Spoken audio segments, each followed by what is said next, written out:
Ads లేకుండా latest episodes చూడండి.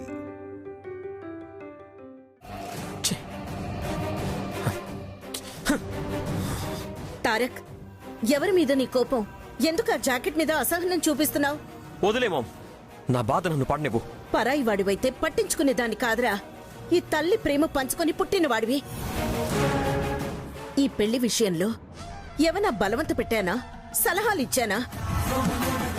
నువ్వే కదా మినిస్టర్ గారి మాటలు విని ప్రేమ కన్నా త్యాగం గొప్పది అని, ఎక్కడున్నా మిథున సుఖంగా సంతోషంగా ఉండాలని చరితని పెళ్లి చేసుకుంటా అని ఒప్పుకున్నావు. అదే నా సుఖం, అదే నా సంతోషం. దెబ్బ తగలగానే నొప్పిలా ఇప్పుడేగా తనకి విషయం తెలిసింది. గాయం పచ్చిగా ఉన్నప్పుడు బాధ తట్టుకోవడం కష్టం. నిదానంగా మానుకొచ్చే కొద్దీ నిదానిస్తుంది నాన్న. మామ్, నాకెందుకో చూడగానే బాధేసింది మామ్. అది సహజం. ప్రేమని పూర్తిగా చంపుకోలేదు కదా. తన కోసం నువ్వు త్యాగం చేశావు. నీ త్యాగమే ఇప్పుడు తన జీవితం. నాన్న, నువ్విలా ప్రతి క్షణం బాధపడితే నేను చూడలేనురా. నువ్వు కలతపడ్డా నలతపడ్డా ఈ తల్లి కొండే విలవిల్లాడిపోతుందిరా. నువ్వు మదన పడితే నేను సతమతమైపోతాను. మనశ్శాంతి కరువై నరకం అనుభవించాల్సి వస్తుంది. ఈ కన్న తల్లి బాధను అర్థం చేసుకోనానా? అది కాదు మామ్. వద్దురా, వద్దు.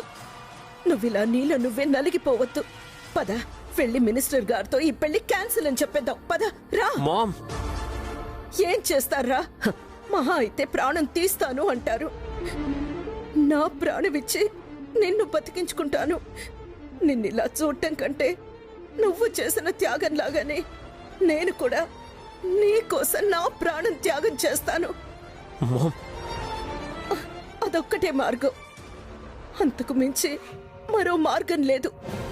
పెళ్లి క్యాన్సిల్ అంటే తన పరువు పోతుందని అతను అలాగే తెగిస్తాడు. అంతేగా? వెధవ ప్రాణాలు అవే నాకు నీకన్నా ఎక్కువ కాదురా. Sorry ma'am, I'm very very sorry. ఇంకెప్పుడు ఇలా బిహేవ్ చేయను. ప్లీజ్ ఊరుకో మామ్.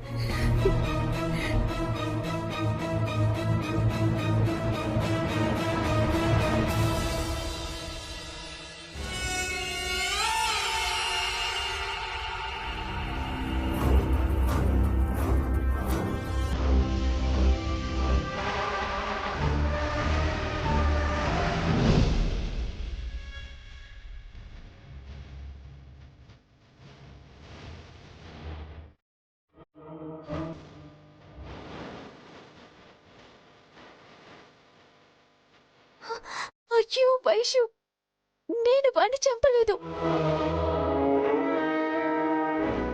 నేను గదిలో వాడి బాడీని చూశానంతే. నువ్వే చంపావేమో అనుకున్నాను. పోలీసులు వచ్చినప్పుడు పెళ్ళైనా నీ లైఫ్ కి ప్రాబ్లం రాకూడదని ఆ నేరం నా మీద వేసుకున్నాను.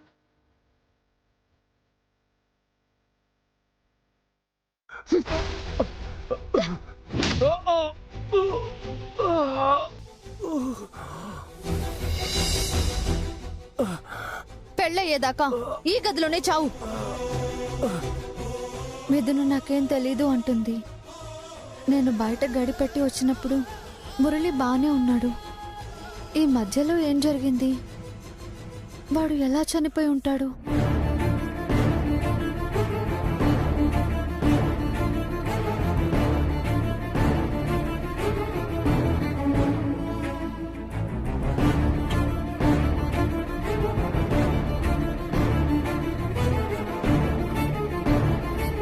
వైశ్య, నువ్వు నా గురించి ఆలోచించటం మానేసి శేఖర్ గారి గురించి ఆలోచించు. నన్ను ఉద్ధరించాలని నీ జీవితం ఇబ్బందుల్లో పడేసుకోకు.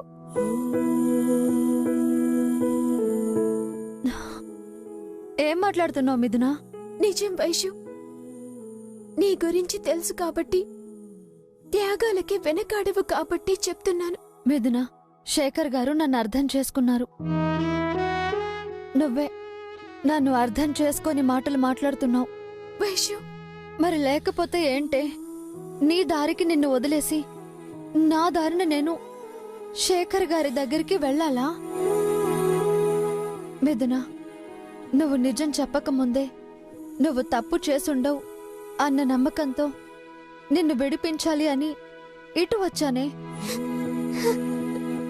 ఇక నిజం తెలిసాక నిర్దోషిగా నిరూపించకుండా నేను ఆ ఇంటికి కోడలిగా ఎలా వెళ్తానే?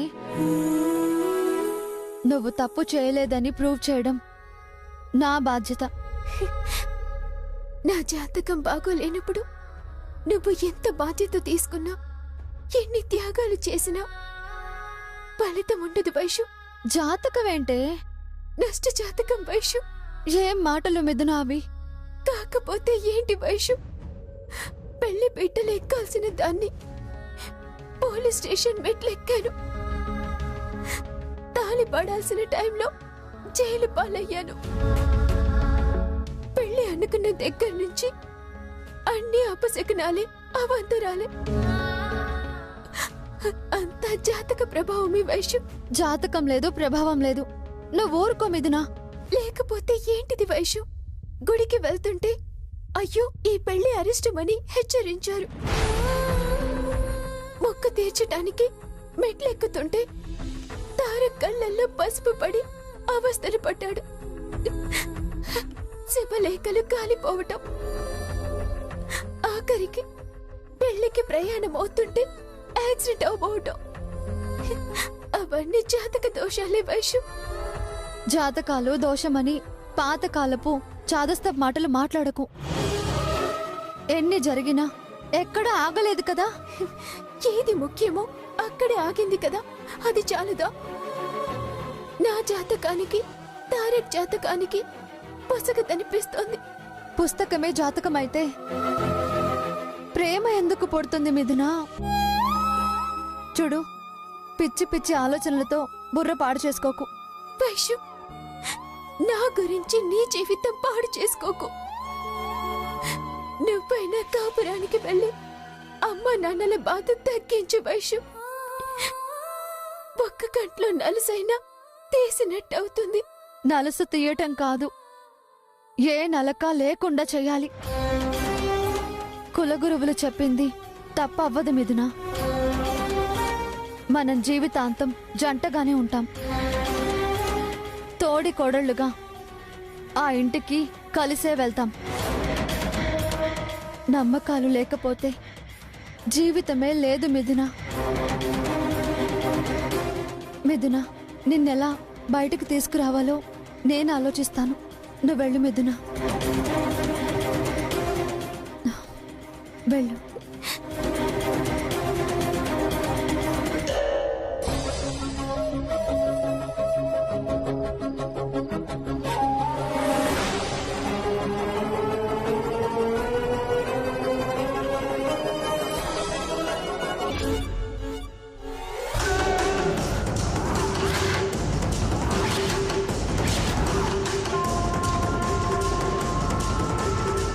కాస్తలో ఎంతో ప్రమాదం తప్పింది.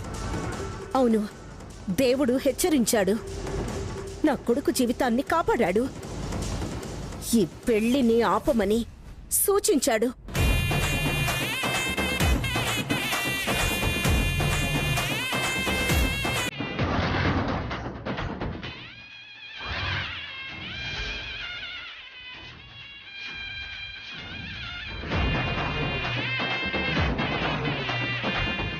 మర్యాదగా ఈ గదిలో ఎవరు పెళ్లి కూతురుగా తయారయ్యారో అది చెప్పండి ముందు.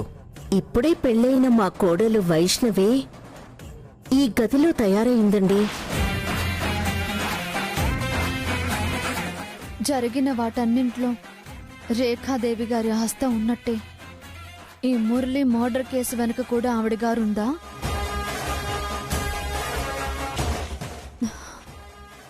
ముందు కన్ఫర్మ్ చేసుకోవాలి, తర్వాతే ఫర్దర్ స్టెప్.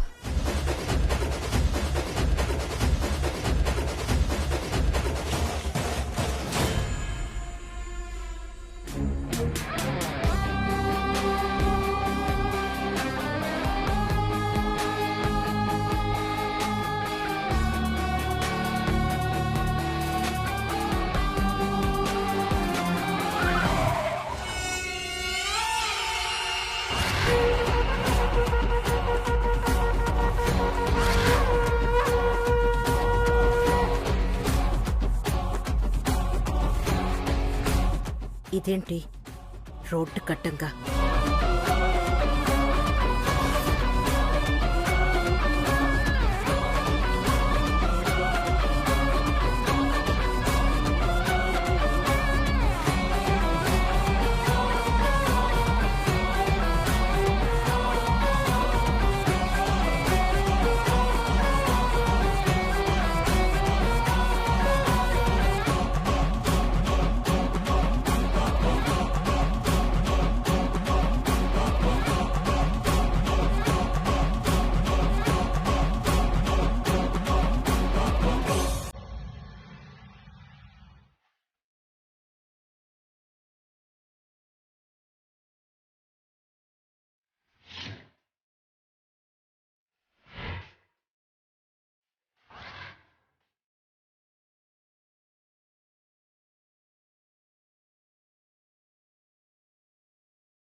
ఏంటి చెల్లెలి పరిస్థితి చూసి తట్టుకోలేక ఆత్మహత్యా ప్రయత్నమా? అది నా కారు కింద పడి చావాలనా, లేక యాక్సిడెంట్ కేసులో ఇరికించి నన్ను పోలీస్ స్టేషన్లో పెట్టించాలనా? నువ్వెన్ని పిచ్చి ప్రయత్నాలు చేసినా తారక్ పెళ్ళి ఆగదు వైష్ణవి. చావాలనే పిరికి ప్రయత్నాలు తలుపుకే రావు.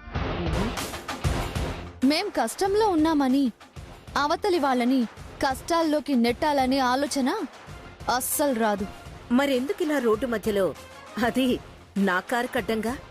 ఎంత తెలివైన క్రిమినల్ అయినా ఏదో ఒక క్లూ వదులుతాడు అంటారు. అయితే ఆ మురళీ గారి మర్డర్ వెనకాల తమరి స్కెచ్ ఏమైనా ఉందేమో అని ఎంత చేతులు దులుపుకున్నా కాస్తో కూస్తో మరక అంటుకుందేమో చూద్దామని. ఓ, నా మీద డౌట్ వచ్చిందా? చూసుకో, బాగా చూసుకో.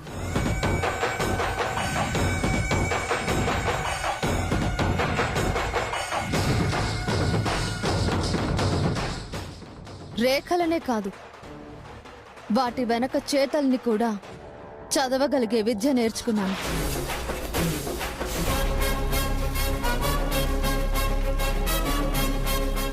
మీరు నిబ్బరంగా ఉన్నా మీ చేతుల్లో చిన్న షేక్ కనిపిస్తుందేంటి అత్తయ్య గారు? ఫేక్ మాటలు మాట్లాడుకో. షేక్ లేదు, షేక్ అవ్వాల్సిన అవసరం లేదు. దాచలేరు అత్తయ్య గారు, అస్సలు దాచలేరు. దాచే ప్రయత్నం కూడా ఫలించదు.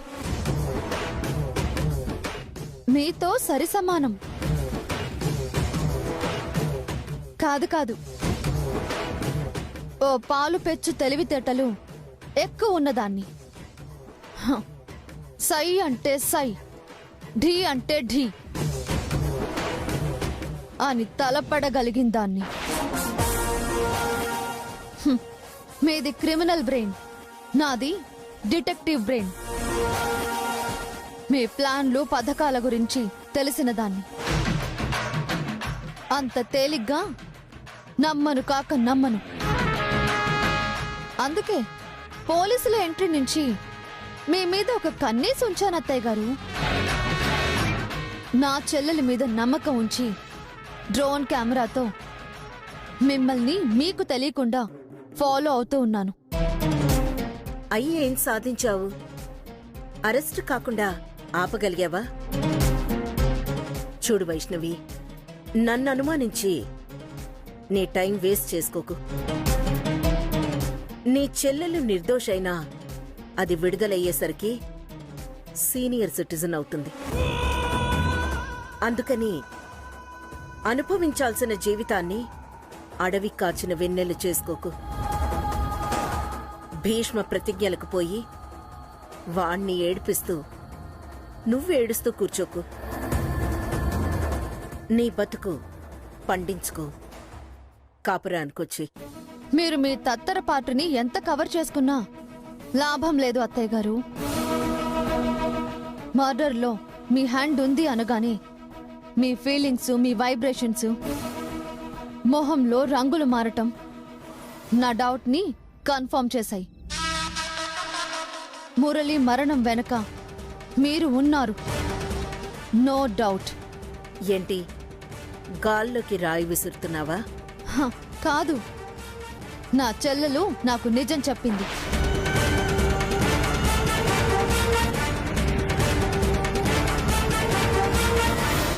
తను మర్డర్ చేయలేదని చెప్పింది.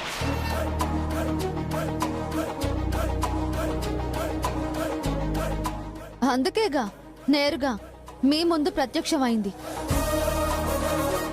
ధర్మస్థాపనకు దేవుడు మీలాంటి వాళ్ళ దుర్మార్గులను బయట పెట్టడానికి నేను రావాల్సొస్తుంది అత్తయ్య గారు.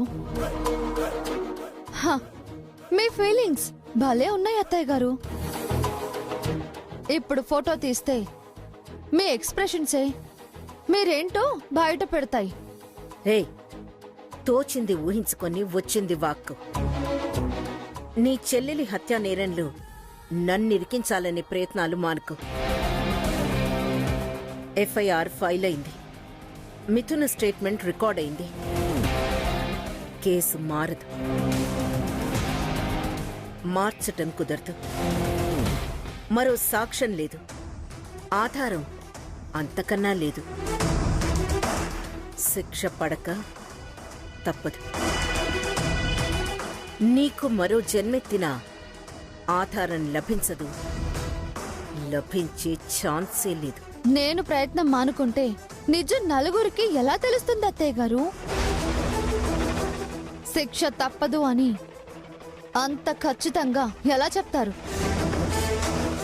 ఆధారం దొరికి తీరుతుంది.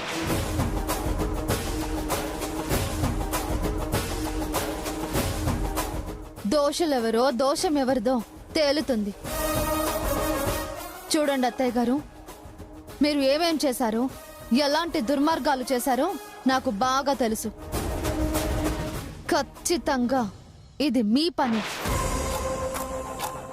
నా చెల్లెలికి సంబంధించిన విషయం నా కుటుంబం పరువు ప్రతిష్టకు మనుగడకు ప్రశ్నార్థకం.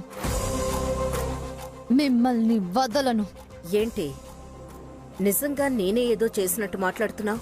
ఖచ్చితంగా చేసే ఉంటారు అత్తయ్య గారు. అందులో నాకు ఎలాంటి అనుమానమూ లేదు.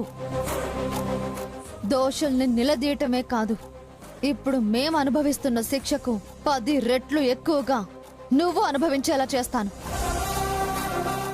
నా చెల్లెలు కార్చే ప్రతి కన్నీటి బొట్టుకి వడ్డీతో సహా వెక్కి వెక్కి ఏడ్చి వెనక్కి ఇచ్చేలా చేస్తాను. Vaishnavi 1175 KB, no flash, only smash.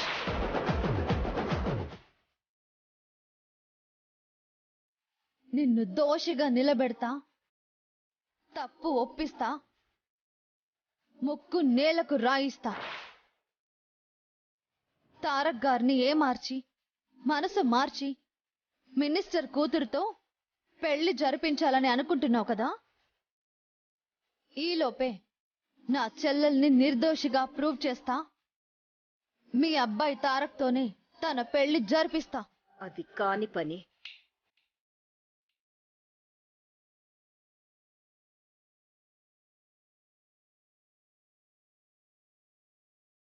Challenge. Vaishnavi challenge కి కానిది అనేది ఏదీ లేదు. ఇది అత్త కోడళ్ల సవాల్. నన్ను గెలవటం ఈ లైఫ్లో మీకు సాధ్యం కాదు రేఖాదేవి. గుర్తుంచుకో.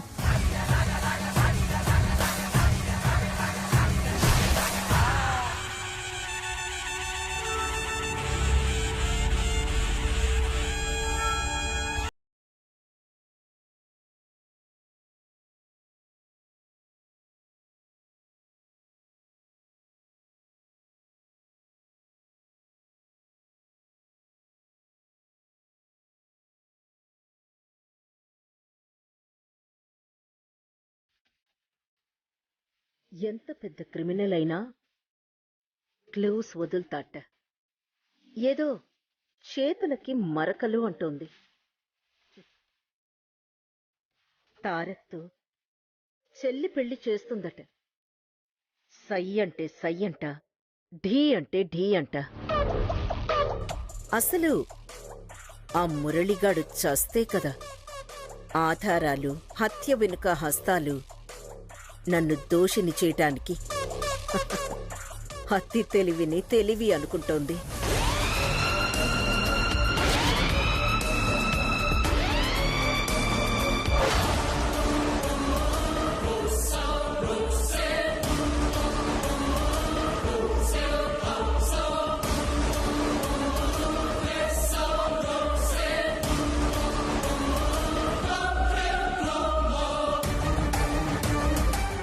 ఏమంటున్నాడు ఈ మురళి? కళ్ళు తెరిచాడా లేక కలవరిస్తున్నాడా? వీడింకా స్పృహలోకే రాలేదు.